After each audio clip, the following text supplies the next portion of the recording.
Salam, my soulful sisters. So, Zara Samai here for session 2 of the Essential Awakening Women's Mastermind. And today we are covering the topic of doesn't he care?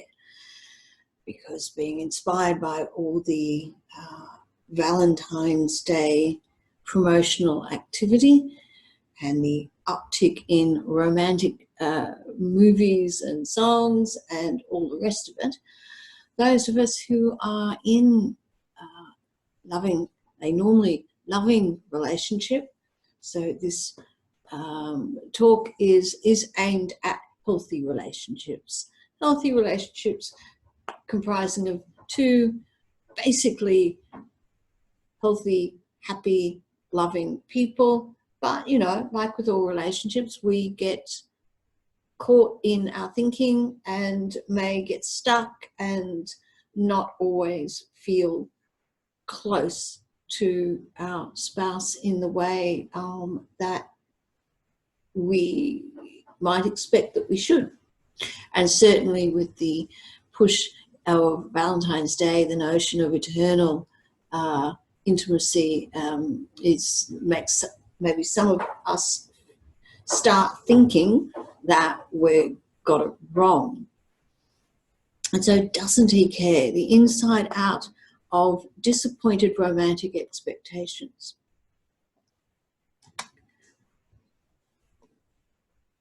And we will be covering today the key underlying problem of relationships and a big myth about what's needed to make relationships solid. I'm recording this right now. The group mentoring aspect of the live session will not be recorded. So for those who want to ask a question after seeing this replay, shoot me a message in WhatsApp, and we can set up a session. Certainly reach out in the exclusive Essential Awakening Mastermind WhatsApp group, and you can put a question to all of us. For those who are here today, at the end of this quick lesson, the floor is open to you for some live group mentoring. And look at who I am. The goal's the problem. Doesn't he care? And at the end of the group mentoring portion of the session, I will do a quick run around with you and ask what your takeaways are for today.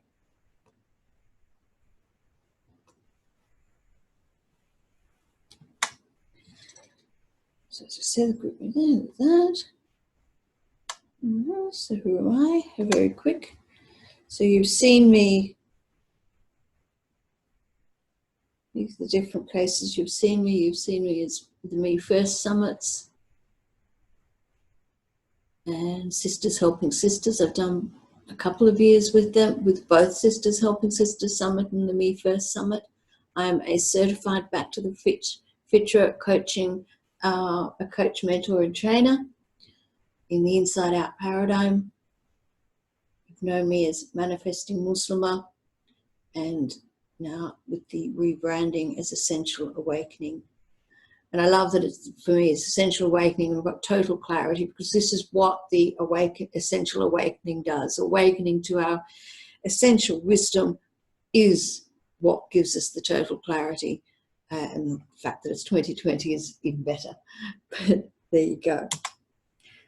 So what we'll be covering, we will cover the ultimate truth of the life experience from the Inside Out paradigm. We are going to cover the implications of the Inside Out paradigm on how we experience our relationships. We are going to, personal example, we are going to, what we're not going to cover is rehashing old stories. We're not going to be looking at methods to change what you're thinking. We're not going to look at methods to change how you feel.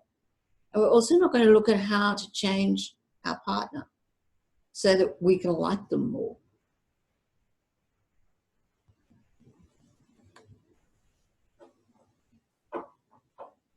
So the goals of the program, of course, the ideal is like the little video here in Morocco, handsome looking couple, and they were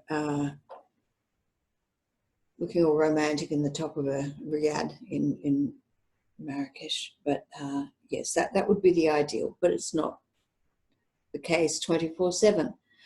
So what we're going to be looking at today is how to understand emotions, to understand how we experience life, seeing others with compassion and forgiveness, building strong, healthy relationships, and pleasing Allah by having a loving marriage full of tranquility and contentment and gratitude. So the problem with relationships, three main problems in relationships are the difficulty in handling other people's emotional displays, difficulty in handling different opinions, and the expectations and judgments. So what does this mean? Well, say, for instance, with the first one, the difficulty handling other people's emotional displays. When people do badly at handling other people's anger and other people's confusion and fear and upset, they get into a negative spiral. So if the wife gets critical, then husband might get angry, or vice versa. And so and it just keeps getting worse. And so when you you can't stand it anymore, so you start having discussions about divorce. Now, the thing is, the spouse who has started with being critical about something, if you take the next layer under, when you know that everyone's reality is different and no one's seeing everything the same way, and if someone's being critical, you can pretty much guarantee that that person being critical is scared. They're insecure. They're having insecure thinking about something, about their perception of how something is. But the quality is that it's insecure. Well, we know from ourselves that when we're scared, when we're insecure, we tend to lash out. We tend to, find fault. We tend to find fault, or maybe retreat and withdraw. Combination of both. But when you can see that someone is being critical, instead of taking it personally and then getting angry and upset and all that, see it for what it is. And it's that person feeling insecure. And if you see things that way, then inshallah, what will happen is that you will know to actually be compassionate. Alhamdulillah. Handling differences of opinion. Well, again, it's coming down to separate realities. If you can't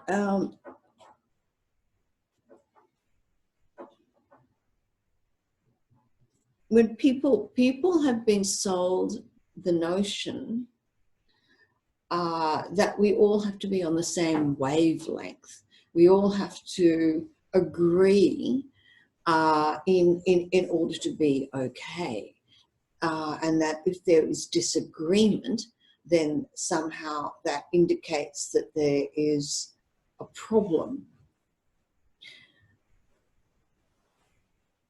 And this is simply not true. The inside-out paradigms tells us very clearly, it points to the truth of experience, that we are living in the feelings of our thinking in the present moment. And from that, we have our behaviors and we respond. We respond to our thinking that is given rise to a feeling, and that's what we're responding to. We're not responding to anything in the outside world. We're responding to our thoughts about it and how that's made us feel. Yeah? And so no one has the same thoughts. No one has the same way of seeing the same external situation. So never in any relationship, be it a spousal relationship, a family relationship, a friendship or work, no one is ever going to see it the way you see it. Ever. Because we're just not designed that way. We can try and use communication to open up to someone what is in our head and how we feel about it. But we can't ever put our thought into that person's head so that they experience it as their own. It just doesn't happen like that. So when we know that, we know that we're not actually chasing 100% agreement in order to be okay, then suddenly differences of opinion fall away as being a problem. That they're not. They're not a problem.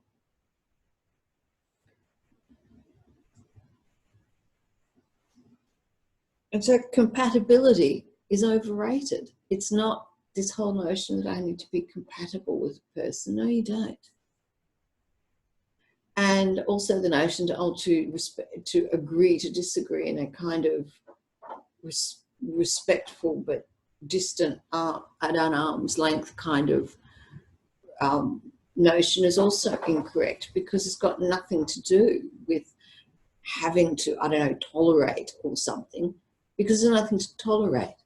We each have a right to our own way of seeing, because this is just how it is.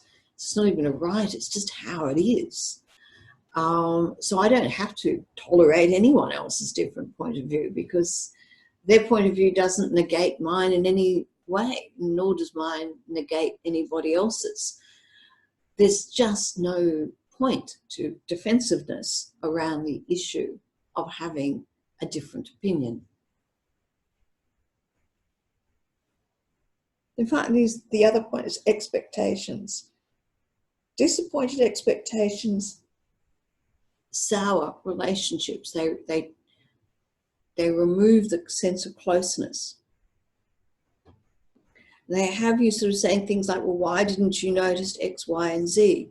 Why didn't you notice that the rubbish needed to go out? Why didn't you notice that some grocery item needed to be bought? Why didn't you notice that it was coming up to my birthday? And, all that stuff. Again, tied to separate realities, tied to the fact that not everyone is seeing things in exactly the same way. And we living in a space of judgmental, self-righteous indignation because you're assuming that someone should be doing something the way you do it is, well, it's not reality, it's not fair, and it's simply only harming yourself. These assumptions.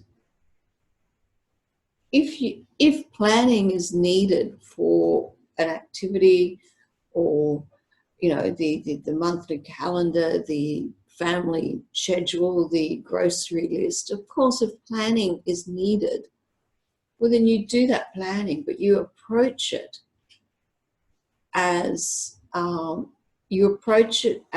activity that brings closeness, not as a combative exercise filled with unspoken assumptions about who should do what and not do and how and all the rest of it. And this is the key difference. When you know and realize that everything that we experience in this world is coming from our thinking in the moment, which brings our feelings, and we're responding to that and not the other person or the situation. When we know that, then we can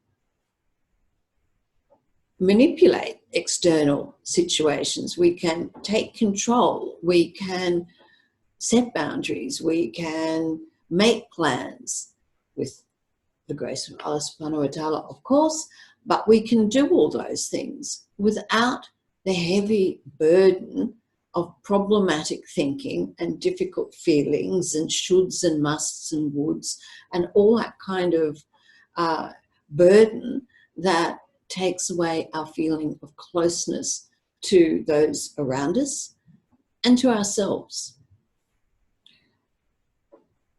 So these three main problems stem from the misunderstanding of where we think our feelings come from.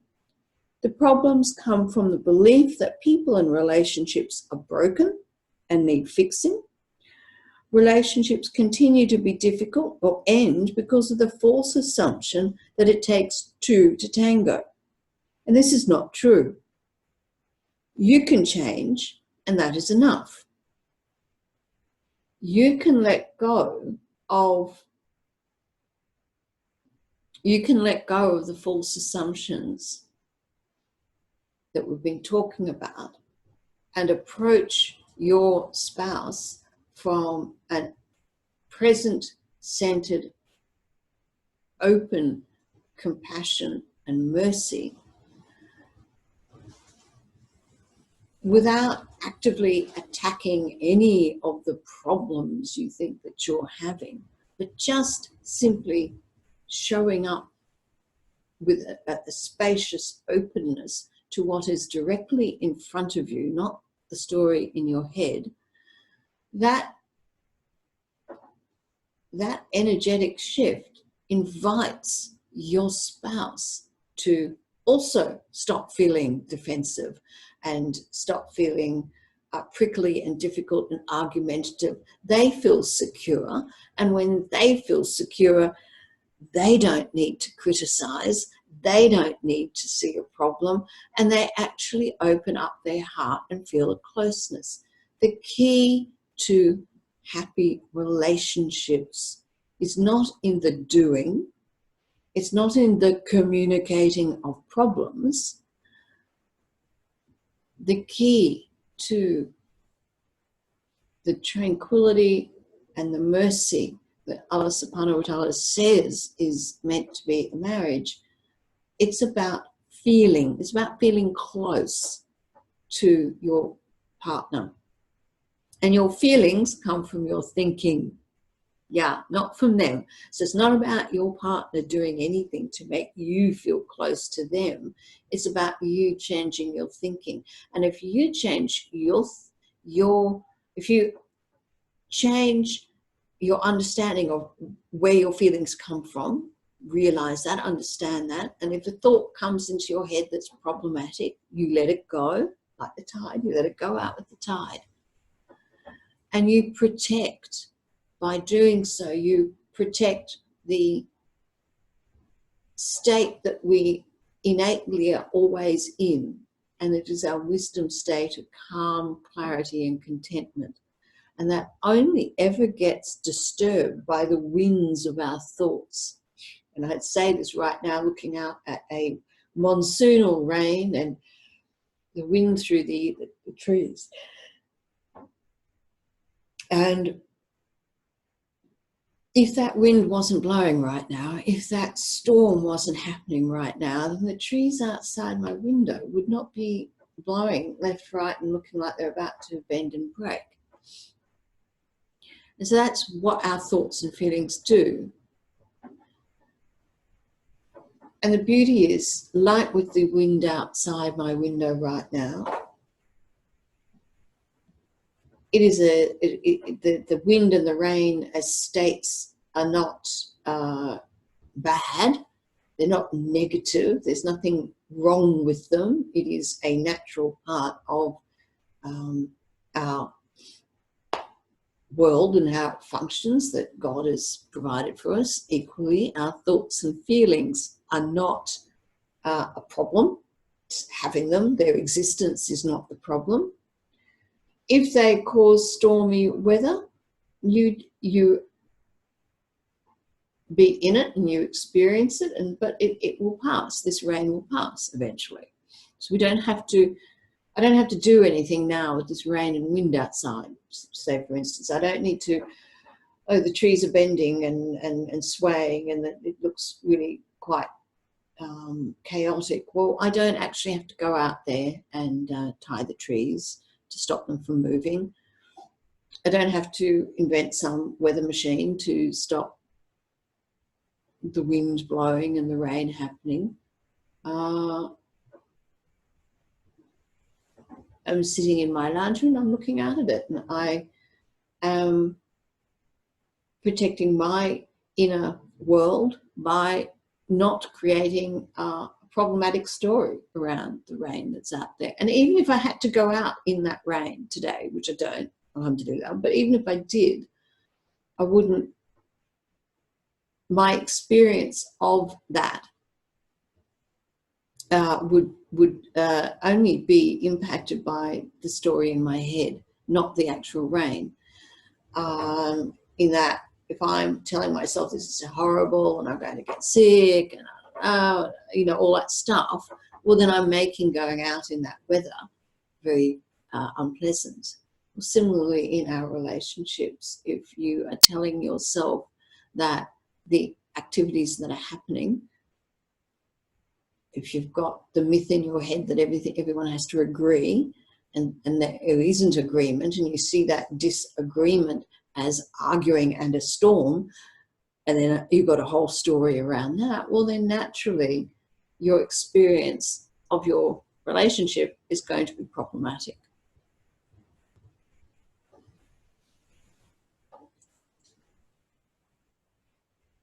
So your thought A is, so thought A, the first thought is connected to the second thought, and each thought is a single phenomenon.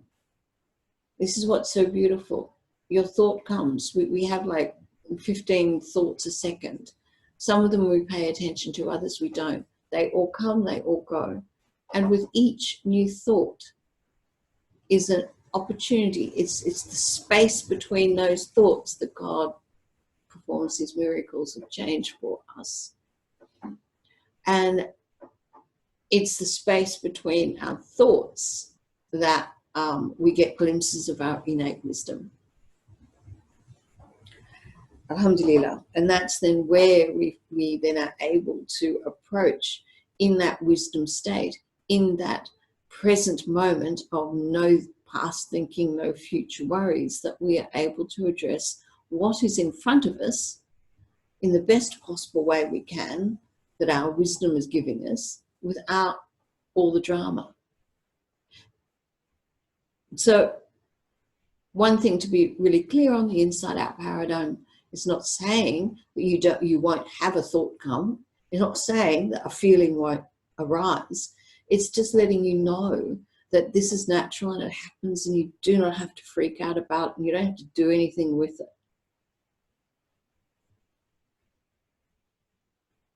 And so the solution, we talked a bit on the problems, we did start on the solutions. So know where your feelings comes from. Your feelings are coming from the thinking that you are having in that moment. Both arise and fall like the tide. Naturally, you don't actually have to do anything about it. Separate realities. People see things differently to you. So becoming unstuck in our relationships gives us the benefit of it, gives us the clarity to see beyond our fears and concerns that continuously run through our mind and consume us day to day, making it impossible to know which path is best to take. Becoming unstuck makes it easier to deal with the challenges you're facing and finally start taking steps to improving your situation and moving forward. And by coming unstuck, I mean getting out of our thinking head. We create our experience. Again, not saying that there isn't a life outside of our bodies in the physical world. There is a storm going on outside. There is. But I don't experience that storm as independent of my thinking. It's my thinking about that storm that dictates my experience. At the moment, I'm comfortable in my apartment. I'm giving this webinar, and I'm talking about the storm as an analogy and a metaphor. This is how I see it right now. This is how I'm experiencing it. It's the same storm. Someone else in Sydney looking on the from outside their window or in it or in their car will be having a different experience of exactly the same storm. This is separate realities, and where we get stuck is when we don't see it. And again, that's part of the process. We are not always going to see that our feelings are coming from the thinking that we're having.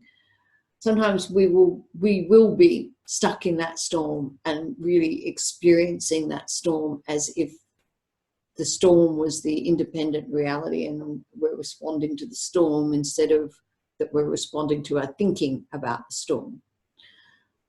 And that's also part of God's design, that we're not designed to have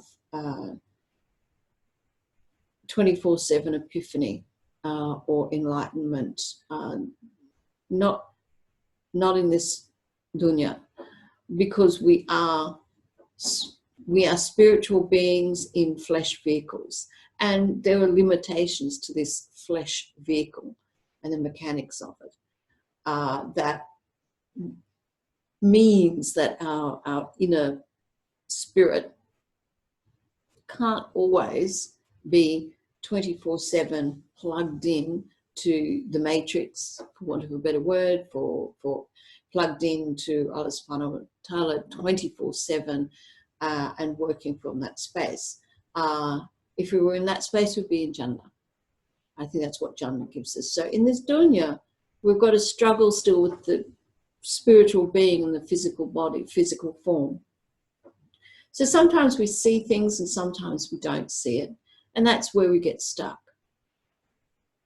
And when we're not seeing it, we're thinking that we believe, when we're not seeing it, we believe that the external then is what's causing everything. And that's where we start blaming the person, blaming the situation for how we feel. And naturally, all living organisms want to run away from unpleasant feelings and run towards pleasant feelings. Yes, again, from an amoeba through to humans, it's the same.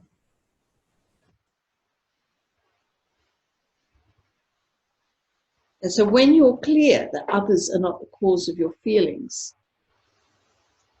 it opens, I mean, that just sounds so simple. It really does. When you actually take it in, let it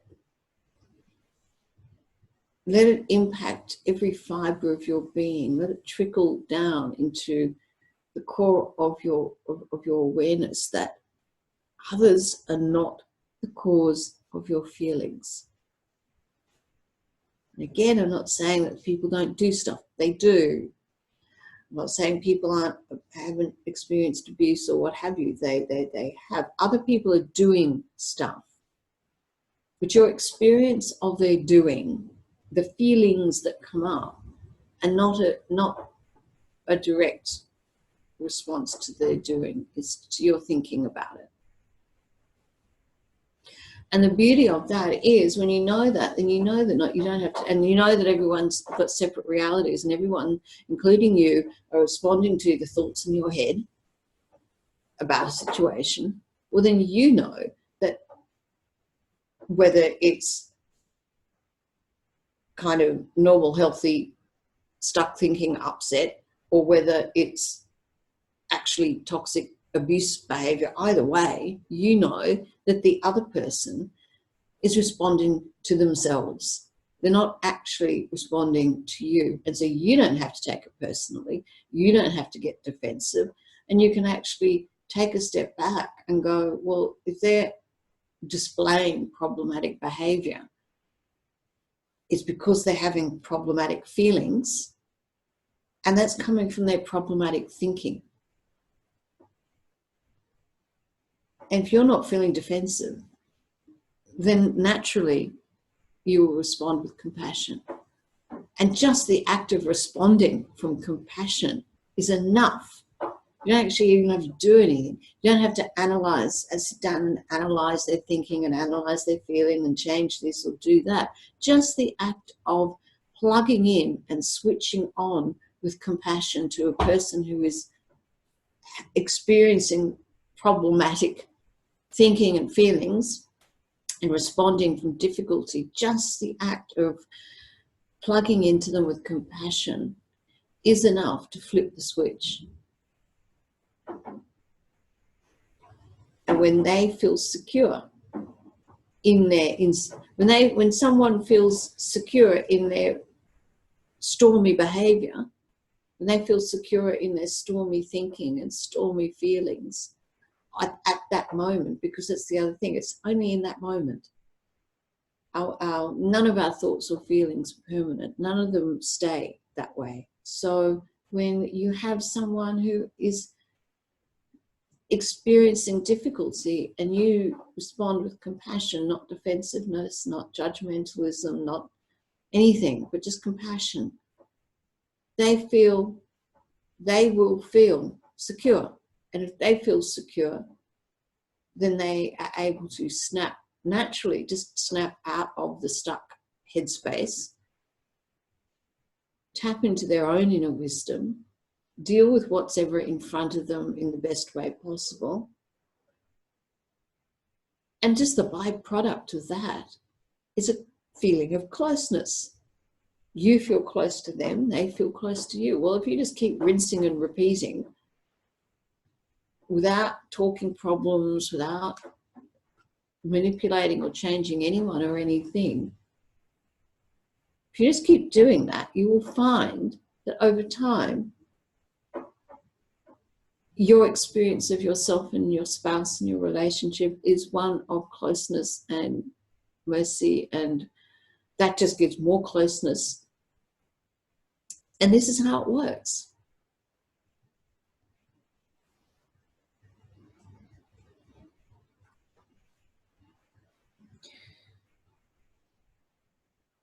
So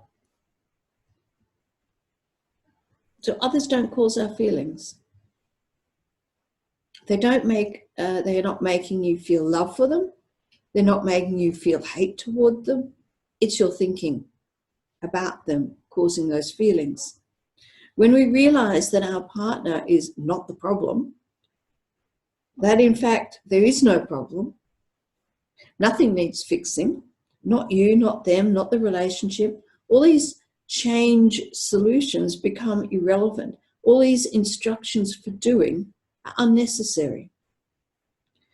When you realize the truth of separate realities, then you no longer need to try and make them understand your point of view in order to be okay within yourself or in relation to them. Other people do not have to be any particular way for us to be okay. They have their way and you have yours. You are only impacted by your way of seeing things, and they are only impacted by their way of seeing things. This lets you drop expectations, judgments, blame, and guilt. Knowing separate realities means the other person suddenly becomes exciting and wild with their unique thinking. They are not a threat because their separate reality is inevitable and a design of God's system of experience.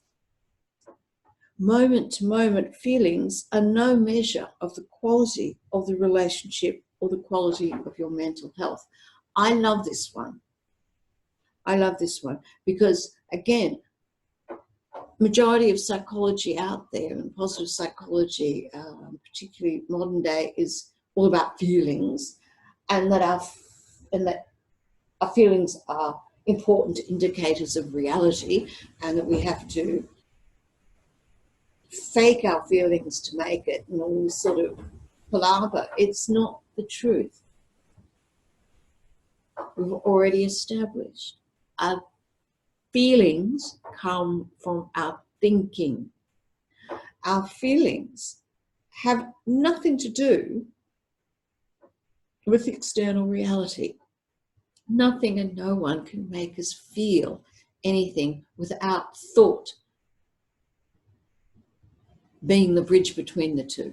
Our thought. And feelings and thoughts just ebb and flow. They come, they rise, they fall, they in, out. It's just the tide of existence. We don't have to do anything with either of them. They are neutral. There's nothing about them that needs to be changed. And when we know that the feeling's not coming from outside of us, we can be calm. We can be relaxed. We can go, oh, I'm having, if a feeling arises that's happy, know that it's your thinking. Know that it's your thinking, paying attention to something to be grateful for. And that gives rise to a feeling of happiness. If you're feeling scared, know that it's your thinking. You're telling yourself something. Generally, it will be either bringing up something from the past and trying to predict the future from the past, which is not possible. The past does not predict the future. Each thought is its own unique phenomena. It's not causative. And so each thought gives you a new chance for a new experience, a new feeling and a new response to it. And a new thought does not come from the past. The past is dead. So the past doesn't predict the future, never has and never will. Your thinking about the past, however, may well predict and bring up the feeling. And then the feeling results in a behavior, and you may look like you're in a spiral of the same thinking, feeling, behavior pattern, but it's your thinking. Yeah. So when you know the other person isn't the cause, they're not the cause. They're not the cause of your happy feeling or your sad feeling. If the other person is expressing anger or whatever emotion, you don't need to take it personally and then try and set boundaries for how they can express themselves to be around you.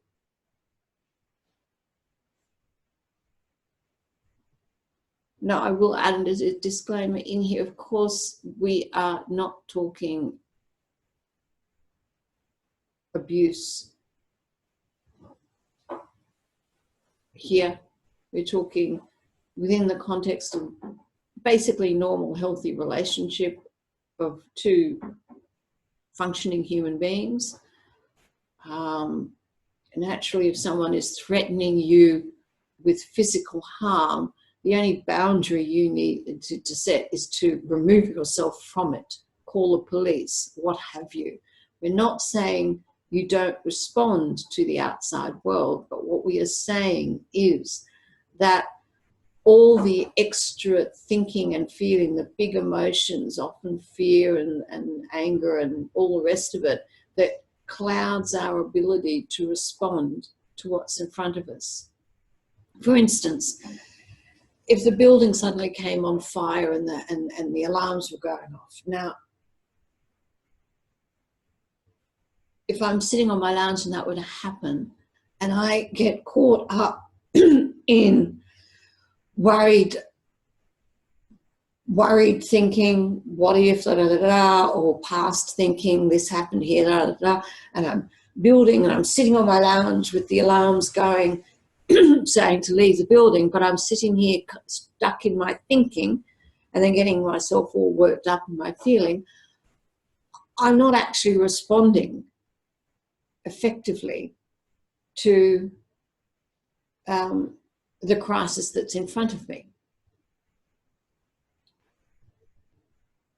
If the alarm is going off, you just get up and leave. You grab your handbag, you grab your children, you grab your dog, you grab whatever, and you leave. So that is being present-minded and responding to what's in front of you with clarity. Well, that's what's really needed in any situation. But yes, particularly if the person's difficult behavior is threatening your safety, then you don't spend that time getting caught up in your thinking and this shouldn't be happening and why is this happening and all that. What you do is you respond with clarity in the moment to remove yourself from danger. But we are at this point talking about just basic respectful relationships where one or both spouses at times are going to get stuck in their outside in thinking and caught up in their fear and insecurity and responding from that headspace.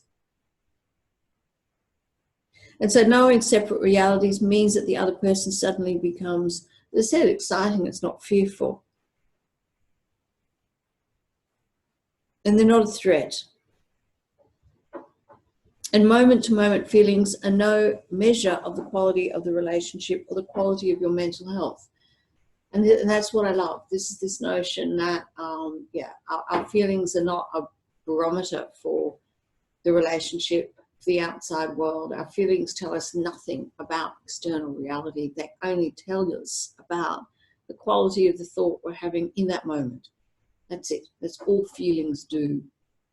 So if I'm feeling something right now, I'll be having a happy thought. And so I'm feeling positive. I'm in a positive mood. And all I have to do is this, all I know is that, I don't have to do anything actually, but all I know is that, I'm having a feeling at the moment, so I must be having a thought that is giving rise to that feeling. Yeah, okay. Could let both go and not attach anything to it. And just be in that moment.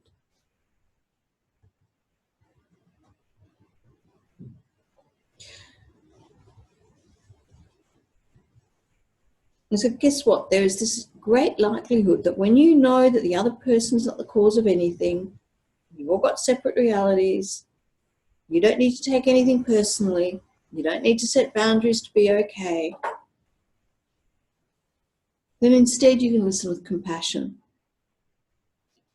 And then there's a greater likelihood that when the other person feels safe, to just be in the moment, even if it's outside in, even if it's stuck, then they're likely to have far fewer difficult emotional displays in the future. This is the same with our kids, same with our spouse, our friends, our work colleagues. This is how it works. So resilience is built into our well-being system. Our thoughts and feelings come and go naturally, and we don't have to manufacture either of them. They come from God. Our choice is whether or not we build a story around these thoughts and feelings and react accordingly. When I know that God made our system perfect and no one has a faulty system, that there is nothing and no one to fix.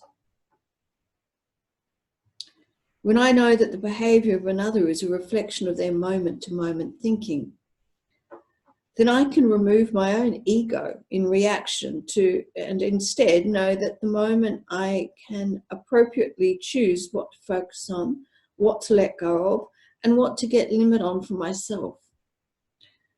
When we let go of ego thinking, we tap into the inner wisdom God gave us.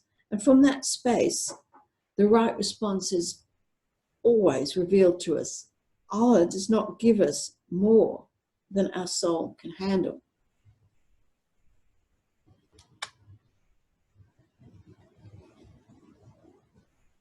So the number one relationship myth, why marriage counselling does not work 82% of the time.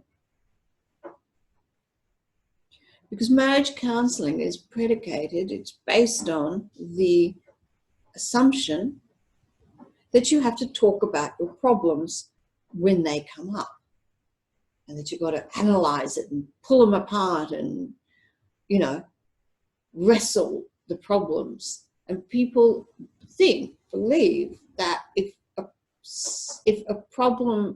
they perceive a problem happening, and the key word here is perceive, in their thinking that there is a problem, then they believe that they need to deal with it there and then, straight away. We've been sold the myth that if you don't deal with the problem, then it festers and causes resentment and all the rest of it.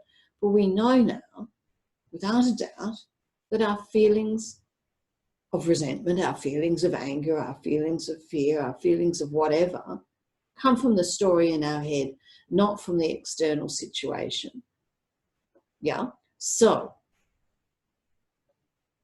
not trying to fix the situation, but rather let go of the thinking is the answer. And the festering is not because of the external situation that you didn't put a Band-Aid over or fix in some way. The festering is your thinking, and it's thinking that's coming from your expectations that something should be a certain way and it isn't, and all that palaver that happens.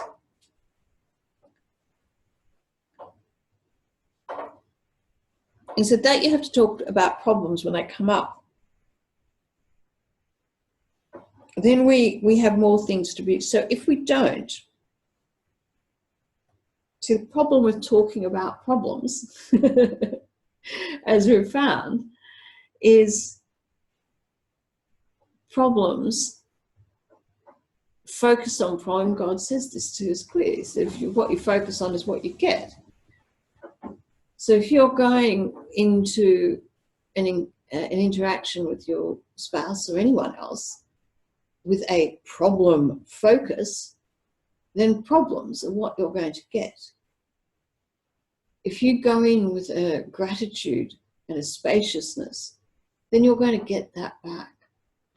Now, just sheer logic, if you're going in with criticism, as we said earlier, if you're going and being critical, then the other person finding problems, finding fault, even if you're doing it from what you think is good intention of trying to fix something. But if you do that and the other person's going to naturally respond, their ego will take a control, and they will respond with defensiveness. And if you're based on your assumption, well, things have to be the way you see it and no other way, and they're thinking the same thing, then naturally the problem is just going to be made bigger and bigger and bigger.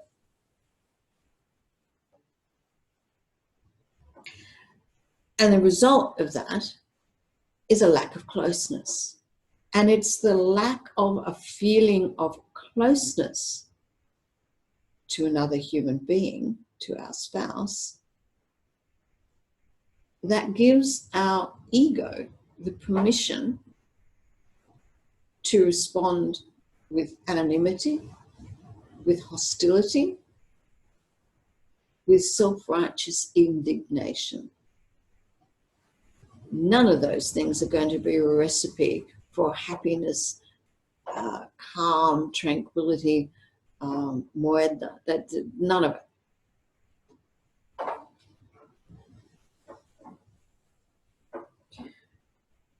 And so looking for problems and focusing on fixing problems simply distract us from experiencing closeness in the present moment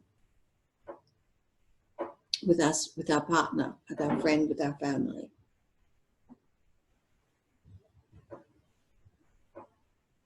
So the homework for you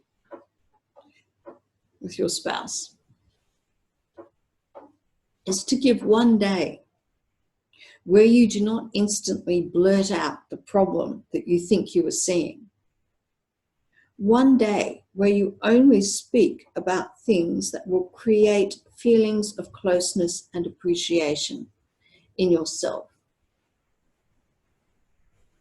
And then display that closeness and appreciation, and you witness the softening of the heart of your spouse, who you were initially seeing as being problematic, because it's just natural. It's the natural byproduct that when we feel secure, when we don't feel attacked, when we don't feel criticized, when we don't have all those thinking in our head, all those feelings due to our thinking, when we don't have that, then we just feel by nature calm, content, and spacious, and therefore secure, and therefore able to respond in the moment in the best possible way. And our best possible way that God has promised us is one of love and compassion. We are designed for this. It's only the story in our head that takes us away from what is our natural state.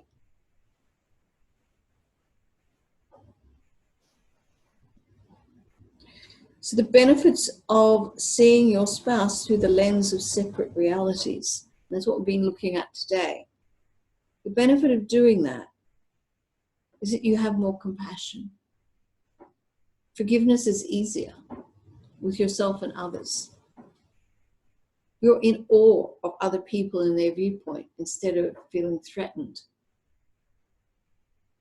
You gain clarity, you gain courage, you gain contentment. You feel humble, because the thing is, when I know that it's happening with me, where I could get a bit stuck in my thinking and make the mistake of getting caught in the experience of the physical phenomena outside of myself and thinking that's causing stuff. And we're all in the same boat. We're all in the same boat as far as how it all works. It's just our boats are painted differently. We gain respect for ourselves and for others. And when you feel closer to your partner because you are thinking positively about them, then you will act lovingly toward them, and thus start a reinforcing cycle of positive thoughts and feelings about and toward them. And this equals closeness. And of course, if we keep doing more of that, then we're going to keep getting more of that. And then rinse and repeat over time, and you could be 50 years married and just feeling close. And that's not to say trials aren't going to happen in life. Trials do happen. God tells us that they'll happen. But those trials don't become suffering if we're not having problematic thinking, which gives rise to our problematic feelings. So, like the analogy that I gave earlier about if the fire alarms went off. So it's an event and it's happening. But if I respond to it in the present moment with my innate wisdom that God has given me, and I just respond, not getting caught up in the dead past or worrying about the unknown future, if I just respond in the moment, then you handle it. You handle what's in front of you. And this is the same in marriages. Things will happen. There will be trials and tests because God promised us that, but we don't have to have a big problem about them. We don't have to make them difficult by our thinking. And so that comes to the end of my lesson on separate realities and relationships, and how it ties into, well, doesn't he care? That doesn't he care? Well, if someone if your spouse didn't get you a gift for Valentine's Day, and you've now gone down you've gotten all caught in your head, well, he didn't get a gift, so that means this, and it means that, and it means the other thing, and of course none of it's positive. Well, that's not reality. You are presuming that they're doing things based on, you're presuming intention, you're presuming that they did something based on their thinking, that and presuming what that thinking is. You're seeing an outer action, they did or didn't do something, but you're spinning the story. And then you're getting yourself all upset by the story that you're creating. Now, okay, they didn't get you a gift. This might be a fact. It's a physical reality that there is not a gift in front of you. But the reason that they did not get that gift more than likely has absolutely nothing to do with the story that you're creating about it in your head. One of, they don't love me, it means that they're not thinking about me. And this is where, get out of your head and actually ask. When you know that everyone's having separate realities, this is where you ask.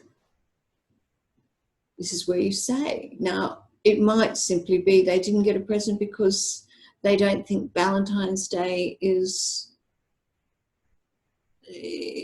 they might not, well, Muslims, someone might say, well, Valentine's Day is haram. That's their view. They're not going to give you a present, but that doesn't mean that they don't love you. It doesn't mean that they have not shown their love and regard for you in another way, but you're only seeing it in that way and creating a problem. Now, and that's the other thing about creating problems. You may well think, well, okay, I'm going to see it as a problem that they didn't give me a Valentine's Day gift, and I'm going to bring it up because it's a problem, and we're going to deal with this problem. But it's not a problem. It's not a problem. You're choosing to focus on a Valentine's Day gift being a sign of their love and affection. And if you're focusing on that and ignoring the many other ways that they have shown you love and affection and their regard for you, then you're creating the problem. If the end game for all of this is to feel close to the person that we sleep next to, then we don't have to make a problem out of anything. Things are just what they are. There's, you can choose to go, well, no, I'm not going to make a problem out of this. I'm going to look at the other ways, yesterday, today, what have you, that they have shown me love and kindness, and I'm going to feel good about that. And in fact, I'm going to let them know that I feel good about that. And then they're going to feel good about that.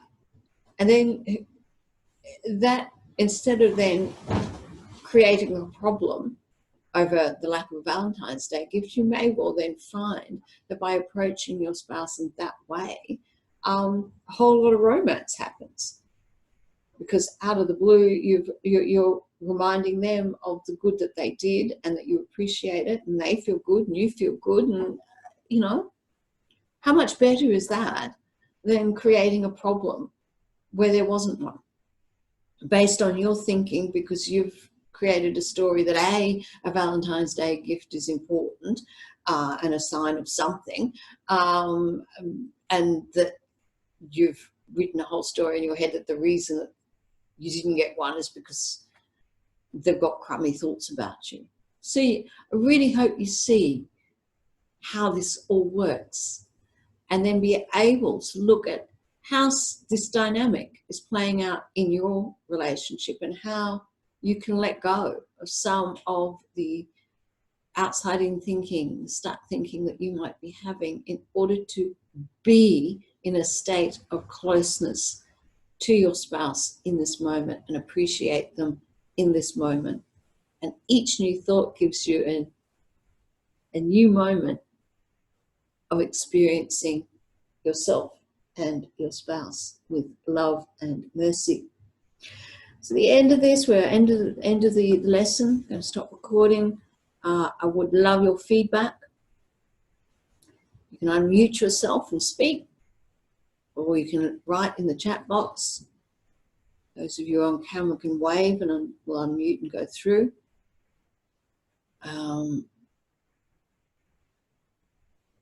The mentoring, group mentoring that's just about to happen will not be recorded. And at the end of the mentoring, we'll just do one final quick run around of your main insight and takeaway for the day. If you are watching this in replay, I would love to hear from you. Shoot us a message in the WhatsApp group, your insights, what you found valuable, how you can see this improving your experience of your partner, and share it with me and your Essential Awakening Soul Sisters. Salam, everyone. Thank you for tuning in live and or in replay mode.